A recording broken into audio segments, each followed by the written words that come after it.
Sekarang kita akan belajar tentang statistika.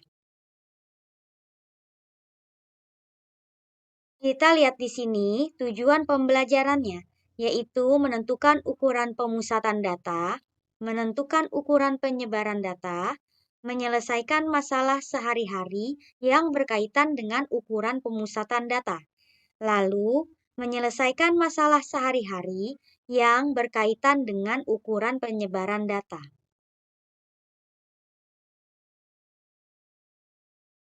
Apa sih statistika itu? Statistika adalah ilmu yang berhubungan dengan cara-cara pengumpulan data, pengolahan data, dan penyajian data.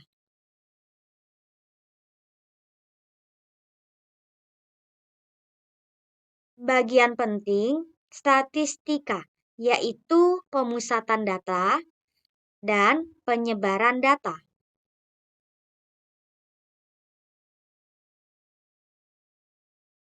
Pemusatan data. Ukuran pemusatan data meliputi min atau rata-rata, modus, data yang paling sering muncul, dan median. Median adalah nilai tengah dari kumpulan data yang sudah diurutkan.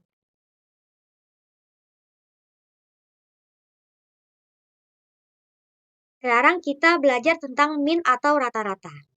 Langkah-langkah menghitung min atau rata-rata yaitu jumlahkan semua nilai dalam kumpulan data, bagilah jumlah total nilai dengan banyaknya data dalam kumpulan tersebut.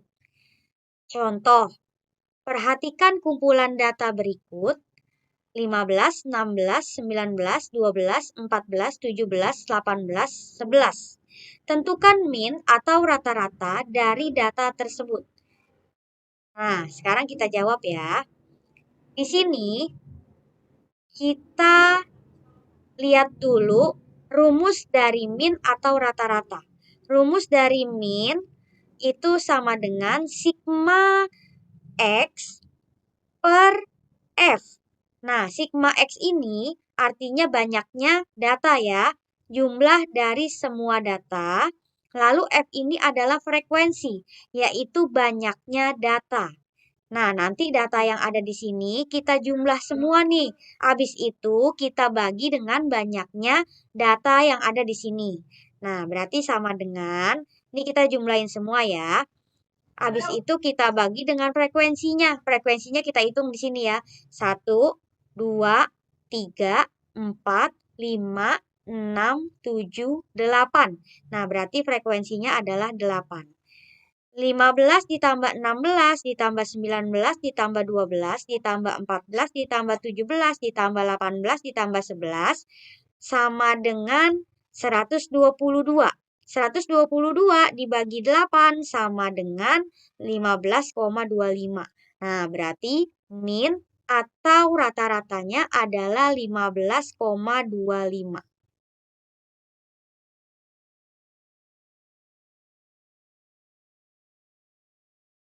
Nah, sekarang kita lanjut ke modus. Modus adalah data yang paling sering muncul. Langkah-langkah menentukan modus yaitu pilihlah data yang paling sering muncul atau ambil data yang paling banyak.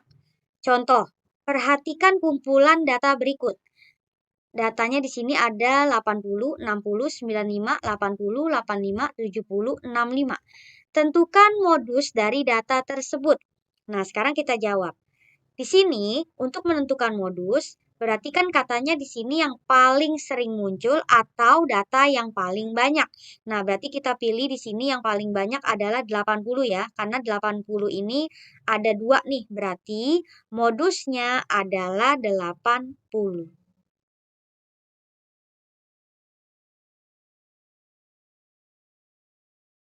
Nah, sekarang kita lanjut ke median atau nilai tengah. Langkah-langkah menghitung median yaitu urutkan dulu kumpulan data tersebut. Data yang ada di tengah tersebut adalah median. Jika di tengah ada 2, maka data tersebut dijumlah lalu dibagi 2. Contoh, Tentukan median dari data berikut. Nah, ini data yang pertama, yang A, 15, 16, 19, 13, 14, 17, 18. Yang kedua, 80, 60, 95, 80, 85, 70, 65, 75. Nah, sekarang kita jawab. Sekarang kita urutkan dulu yang ini ya. Nah, berarti dimulai dari 13, 14, 15, 16, 17, 18, 19. Nah, berarti diurutkan dulu seperti ini. Nah, berarti kita lihat di sini nilai tengahnya itu adalah yang 16. Nah, berarti itu dia mediannya. Berarti di sini median sama dengan 16. Nah, sekarang yang B. Yang B kita urutkan dulu ya. Pertama, ini kita urutkan dulu nilainya. Berarti dimulai dari paling yang terkecil adalah 60. 60, 65, 70, 75, 80, 80, 85, 95. Nah, ini kita udah urutkan ya. Berarti tengah-tengahnya itu adalah yang 75 dan 80. Berarti nanti 75 dan 80 ini kita jumlah, habis itu kita bagi 2. Nah, berarti di sini mediannya sama dengan 75 ditambah 80 dibagi 2. 75 ditambah 80 sama dengan 155 dibagi 2 sama dengan 77,5. Nah, berarti mediannya 77,5.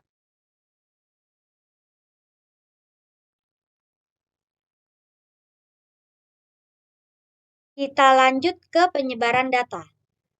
Ukuran penyebaran data meliputi jangkauan atau rank kuartil, jangkauan antar kuartil, dan simpangan kuartil. Kita lanjut ke penyebaran data. Ukuran penyebaran data meliputi jangkauan atau rank kuartil, jangkauan antar kuartil, dan simpangan kuartil.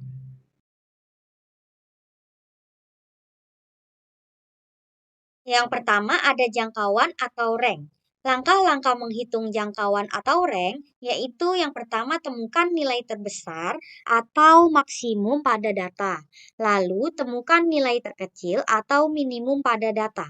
Lalu kurangkan nilai terbesar dan nilai terkecil. Contoh, perhatikan kumpulan data berikut. Nah, datanya di sini ada 80, 60, 95, 80, 85, 70, 65. Tentukan jangkauan dari data tersebut. Nah, sekarang kita jawab. Di sini kita pilih dulu nilai yang terbesar. Nilai yang terbesar di sini adalah yang 95 ya, berarti kita tulis 95. Lalu kita pilih lagi nilai yang terkecil. Nah, nilai terkecil dari nilai ini adalah yang 60. Nah, berarti 60. Sekarang kita hitung jangkauannya. Jangkauan sama dengan nilai terbesar dikurang nilai terkecil. Berarti sama dengan nilai terbesarnya adalah 95 dikurang nilai terkecil yaitu 60. 95 dikurang 60 sama dengan 35. Nah, berarti jangkauannya atau rank adalah 35. Sekarang kita lanjut ke kuartil. Kuartil biasanya dipakai itu ada Q1, Q2, Q3. Q1 yaitu kuartil atau nilai tengah yang pertama, lalu Q2 nilai tengah yang kedua, Q3 adalah nilai tengah yang ketiga. Nah, langkah-langkahnya yaitu urutkan data dari kumpulan data tersebut. Lalu dibagi data menjadi 3 bagian, yaitu tengah pertama atau Q1, tengah kedua atau Q2, dan tengah ketiga atau Q3. Contoh, perhatikan kumpulan data berikut. Nah, tentukan Q1, Q2, Q3 data tersebut. Nah, sekarang kita jawab. Pertama, kita urutkan dulu datanya ya, dari yang terkecil sampai yang terbesar. Nah, setelah diurutkan, kita pilih dulu nih yang tengah-tengahnya. Pertama, yang tengah itu ada 80. Lalu kita pilih nih tengah yang selanjutnya, tengah yang di pinggir kiri sama yang di pinggir kanan. Berarti tengahnya itu ada 60 dan 65, satunya lagi ada 80 dan 85.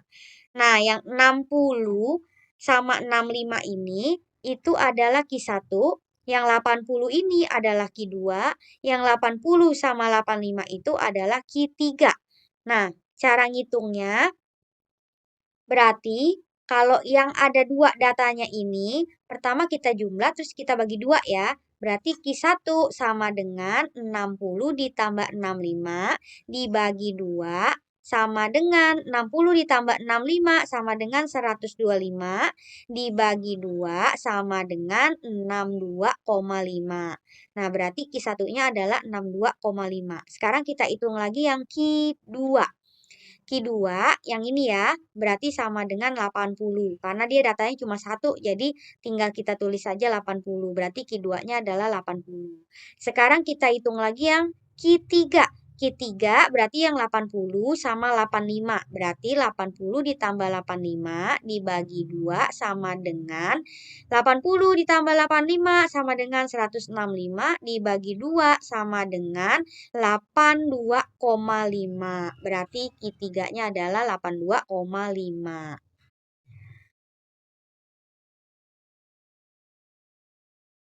Nah, sekarang kita lanjut ke jangkauan antar kuartil dan simpangan kuartil. Langkah-langkah menghitung jangkauan antar kuartil yaitu hitung kuartil pertama atau Q1 dan kuartil ketiga yaitu Q3. Lalu dikurangkan nilai kuartil ketiga dan nilai kuartil yang pertama. Nah, contoh. Perhatikan kumpulan data berikut. Nah, datanya ini ya, kayak gini ya. Tentukan nilai jangkauan antar kuartil dan simpangan kuartil tersebut. Nah, berarti data yang ini kita urutkan lagi dari yang terkecil sampai yang terbesar. Nah, sekarang kita jawab. Di sini kita urutkan dulu nilainya. Nah, setelah urut, kita pilih dulu tengah-tengahnya dulu ya. Berarti tengah-tengahnya di sini ada 80. Lalu tengah yang pertama dan tengah yang ketiga. Berarti yang ini ya, ini Q1, yang ini adalah Q2, yang ini adalah Q3. Nah, berarti Q1-nya itu kita hitung dulu. Q1 sama dengan 60 ditambah 65 dibagi 2 sama dengan 125 dibagi 2 sama dengan 62,5. Nah, ini Q1-nya nih kita udah dapat nih. Sekarang kita hitung lagi Q3. Q3 sama dengan 80 ditambah 85 dibagi 2 sama dengan 165. Dibagi 2 sama dengan 82,5. Nah, Q3-nya kita udah dapat nih 82,5. Baru deh kita hitung jangkauan antar kuartil. Jangkauan antar kuartil sama dengan Q3 dikurang Q1. Berarti Q3-nya di sini ada 82,5 dikurang 62,5 sama dengan 20. Nah, berarti jangkauan antar kuartil adalah 20. Sekarang kita hitung simpangan kuartil. Langsung aja ya. Berarti rumus dari simpangan kuartil adalah setengah dikali Q3 dikurang Q1. Berarti sama dengan setengah dikali 20. Setengah dikali 20 artinya 20 dibagi 2 sama dengan 10. Berarti simpangan kuartilnya adalah 10. Terima kasih.